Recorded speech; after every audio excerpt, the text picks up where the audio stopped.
نبی صلی اللہ علیہ وسلم نے فرمایا, ایک صحابی آئے اللہ کے نبی صلی اللہ علیہ وسلم کے پاس, انہوں نے پوچھا, oh messenger of Allah, which supplication is best, کون سی سپلیکیشن جو ہے وہ بیسٹ ہے؟ تو اللہ کے نبی صلی اللہ علیہ وسلم نے کہا, ask your Lord for health and wellness in this world and in the hereafter.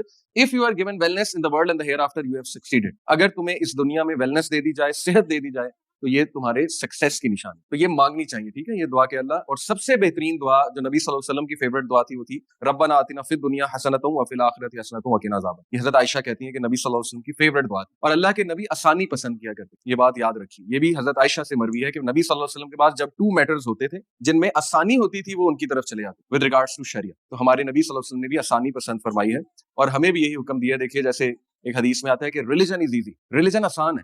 So who ever over برڈنز himself اور ہر سیلف, جو بھی ریلیجن کے معاملے میں اپنے آپ کو بہت اوور برڈن کرے گا, will not be able to carry forward, وہ پھر آگے نہیں بڑھ سکے. تو وہاں پہ بھی ایک اعتدال پسندی, ایک ماڈریٹ رویہ ہی پسند کیا گیا ہے. اس کا یہ مطلب نہیں ہے کہ بندہ کہے کہ اچھا آسانی اس میں کہ ایک نماز پڑھ لی جائے 5 کی بجائے, تو آج سے میں 1 پڑھوں. یہ فرائض پر نہیں ہے آسانی, یہ دین کے باقی کاموں میں جو آپ نے ذمہ داریاں لینی, جو آپ نے گولز بنانے ہیں, ٹھیک ہے, جو آپ نے ویژن سیٹ کرنا ہے, یہ اس کے حوالے سے ہے بیسیکلی. جیسے آسانی کی بات کی جائے, دیکھیں سفری نماز, نبی صلی اللہ علیہ وسلم نے آسانی تو کریٹ کی, اللہ اور اس کے رسول نے, کہ جب تم سفر پہ ہو تو سفری نماز پڑھو, پوری نماز نہ پڑھو. تو یہ پسند فرمایا اللہ کے نبی نے کہ ہاں یہ آسان ہے, تو اسی طرح کر لیا جائے.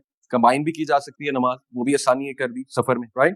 تو یہ اس سے جو ہے وہ مراد ہے. بہرحال آگے چلتے ہیں. یہ رزق کے بارے میں حدیث بڑی زبردست ہے جی, کہ نبی صلی اللہ علیہ وسلم نے فرمایا, were the son of Adam to flee from his provision as he flees from death, his provision would surely reach him just as death will reach him. صحیح حدیث. اگر آدم کا بچہ بھاگتا اپنے رزق سے, جیسے وہ موت سے بھاگتا ہے, تو موت بھی آ ہی جاتی ہے الٹیمیٹلی, کیچ تو کر لیتی ہے, اور جہاں بھی ہو اسی طرح رزق بھی اسے کیچ کر لیتا. یعنی کتنی گارنٹی دے دی ہے نبی صلی اللہ علیہ وسلم نے کہ رزق تو آ کر رہے گا تمہاری طرف. ہاؤیور اس کا یہ مطلب نہیں ہے کہ ہم ایفرٹ نہ کریں. ہم نے احادیث کو سیرت کی روشنی میں سمجھنا. آپ دیکھیں نبی صلی اللہ علیہ وسلم کو بشارتیں تھی, خوشخبریاں تھی کہ یو ول بی سکسیسفل. اللہ نے بتا دیا تھا فتح آپ کو ہوگی. قرآن میں کئی ہنٹس ہیں وہ مکی سورج میں کہ جی فتح مکہ بھی ہوگی, فتح بھی آپ کو ہی ہوگی. لیکن آپ دیکھ لیں اس کے باوجود ہمارے نبی نے کتنی ایفرٹس کی. ہی ٹرائیڈ ہز لیول بیسٹ. آپ صرف ہجرہ کی ایگزامپل لے لیں. ہجرہ جب نبی صلی اللہ علیہ وسلم فرما رہے تھے, تو آپ کو پتا ہے کہ ابو بکر صدیق کو ایز اے کمپینین چوز کیا, because he was the most smart and shrewd. وہ سب سے زیادہ اسمارٹ تھے صحابہ میں, ان کا ایکسپیرینس بہت تھا, اور ویسے بھی اللہ کی طرف سے. مین ریزن یہ کہ اللہ سبحانہ و تعالیٰ کی طرف سے ابو بکر صدیق نے 3 لوگوں کی ذمہ داریاں لگائیں. ایک انہوں نے اپنے بیٹے کو کہا کہ تم نے ہمیں کھانا پہنچانا ہے غار ثور میں 3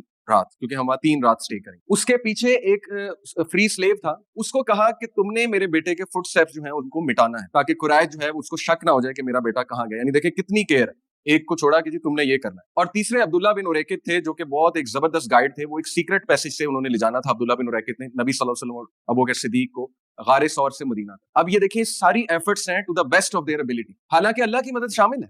غار میں جب وہ لوگ آئے اور وہ نیچے جھانکنے لگے تھے, جو مشرکین, آپ نے بڑا مشہور واقعہ سنا ہے, مکڑی کا جالا بنا ہوا تھا. ابو بکر صدیق کے دل میں خوف آیا, انہوں نے کہا کہ یا رسول اللہ, what if they catch us, they are about to catch us. ظاہر انسان تھے, خوف آ گیا. تو نبی صلی اللہ علیہ وسلم نے کہا ابو بکر what do you say of 2, جن کا تیسرا جو ہے وہ اللہ سبحانہ و تعالیٰ ہے جن کے ساتھ.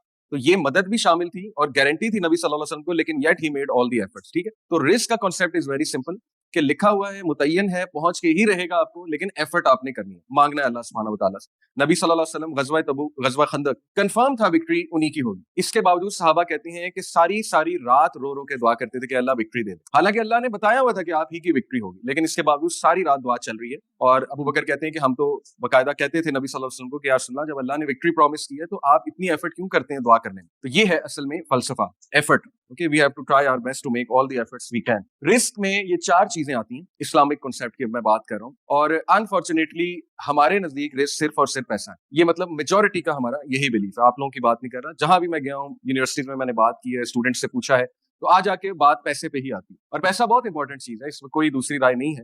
لیکن میں آپ کو کچھ ایسے اسٹیٹسٹکس دکھاؤں گا جنہوں نے ڈسپروو کیا ہے کہ پیسے اور لائف سیٹسفیکشن کا آپس میں کوئی تعلق نہیں. ایڈ ڈائنر ایک سوشل سائیکالوجسٹ ہے, اس کی بہت گراؤنڈ بریکنگ ریسرچ ہے, ایڈ ڈائنر نام ہے اس کا. اس نے ایک ریسرچ کی جس میں اس نے ثابت کیا, تقریباً یہ ریسرچ 15 کنٹریز کے اسٹوڈنٹس کے ساتھ اور لوگوں کے ساتھ اس نے سروے کے تھرو کی, اور پتہ یہ لگا کہ لائف سیٹسفیکشن اور انکم کا آپس میں پور تعلق ہے, کوئی تعلق. لیکن اس نے ایک اور بات کی, اس نے کہا کہ سیٹسفیکشن پیسے میں نہیں ہے, سیٹسفیکشن اس میں کہ how do you spend the money, اس میں اصل میں لائف سیٹسفیکشن. اور پھر یہ 2 چیزیں اس نے بتائی. Number 1, if you spend on others, اس میں خوشی ہے.